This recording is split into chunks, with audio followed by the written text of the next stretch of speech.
Hello everyone, my name is Vishalan.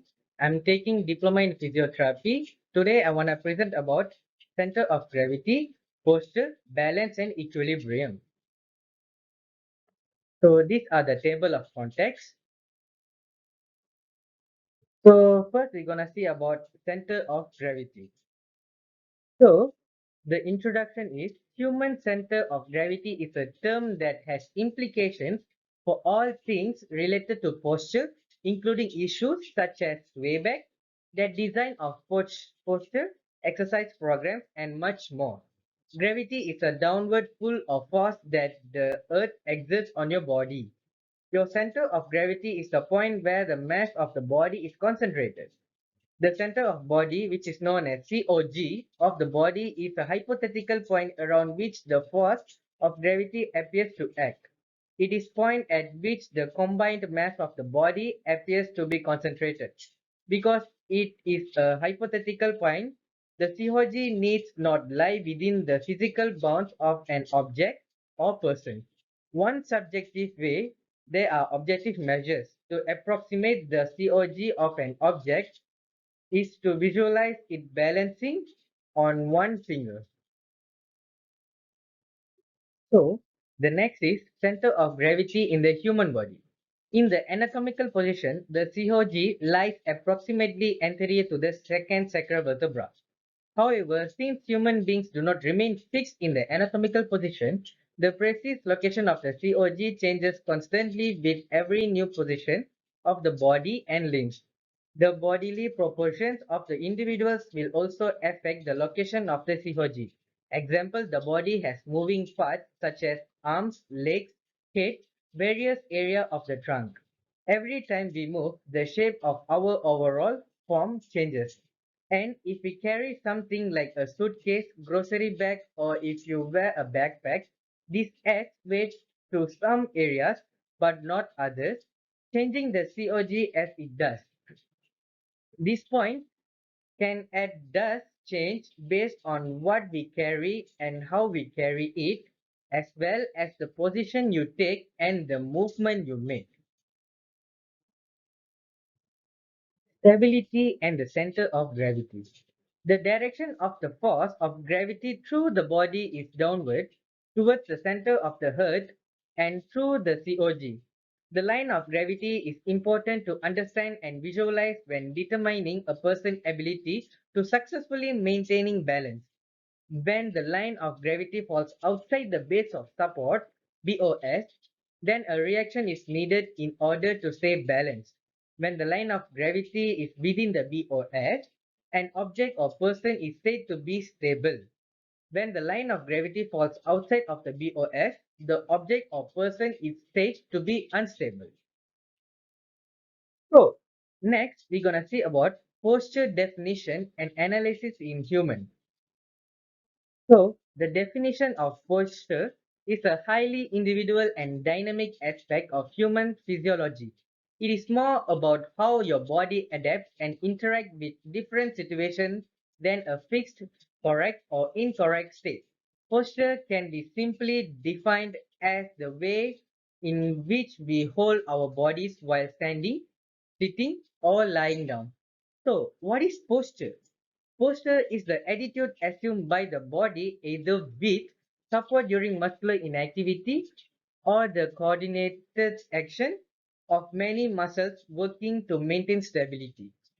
It forms an essential basis that is being adapted constantly. So, for continuation of posture, so these are the types of posture. So, the types of posture are inactive posture and active posture. Inactive posture, as we known as there is no movement in our body. For an example, sleep and rest position. So the active posture, which is there is a movement in our body when we are doing exercises or lifting some objects or when we are walking or when we are running. So from the active posture, they will be divided by two, which is dynamic posture and static posture. So the dynamic posture are there is a movement in our body, which is running, walking, and etc. And The static posture has been known as there is no movement in our body, for an example, standing like in that picture. So next, we're gonna see about analysis of posture in human. Analysis posture in human allows the therapist to visually evaluate the patient and to determine an ideal position. The ideal location be checked on three levels, which is sagittal line, the frontal line, and the transverse line. A plumb line is used to represent the line of gravity and must include all segments and joints in the kinematic chain since they are interdependent. So there are three views in analysis of posture, which is anterior, posterior, and lateral view. So first we're gonna see anterior and posterior view in analysis of posture. So the plumb line should pass through the head level, shoulder level, scapula level posterior view, and nipple line in anterior view, hip level, which is anterior superior iliac spine and posterior superior iliac spine, knee level, ankle level. From anterior view, the LOG bisects the body into two symmetrical halves.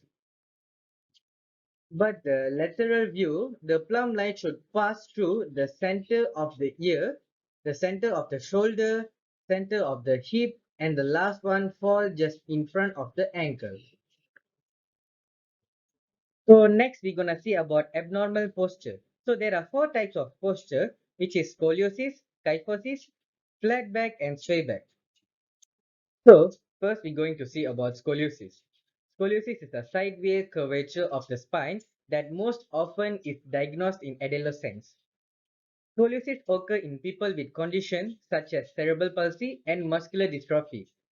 Scoliosis are mild, but some curves worse as children grow. Several can be disabling, especially serious spinal curve can make difficulty for the lung function properly because of reducing amount of space within the chest. Scoliosis also monitor closely in X-ray. So the next is kyphosis. Kyphosis is an exaggerated forward rounding of the upper back. In older people, often due to weakness in the spinal bone that causes too much of compress or crack. And kyphosis also cause pain can be disfiguring. So the next is flat back. Flat back is a loss of the normal lumbar lordosis, which the lower spine loses some of its normal curvature. It is a type of sagittal imbalance or front to back imbalance in the spine. Flat back diagnosed by X-ray, magnetic resonance imaging scan, MRI, computed tomography, CT scan. So the lastly is sway back. Sway back is a spine curve at the back, the torso and lower back area.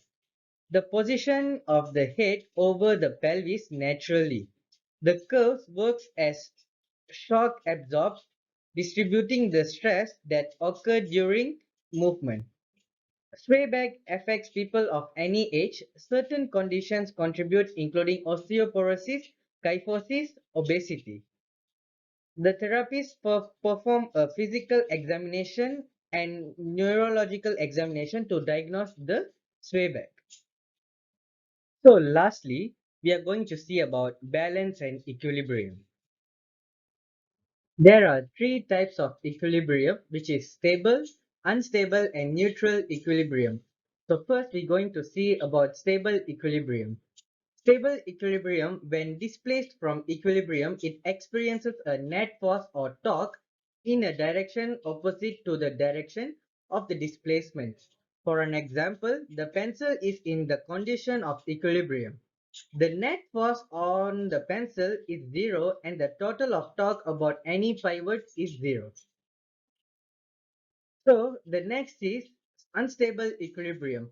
Unstable equilibrium, when displaced, it experiences a net force or torque in the same direction as the displacement of equilibrium.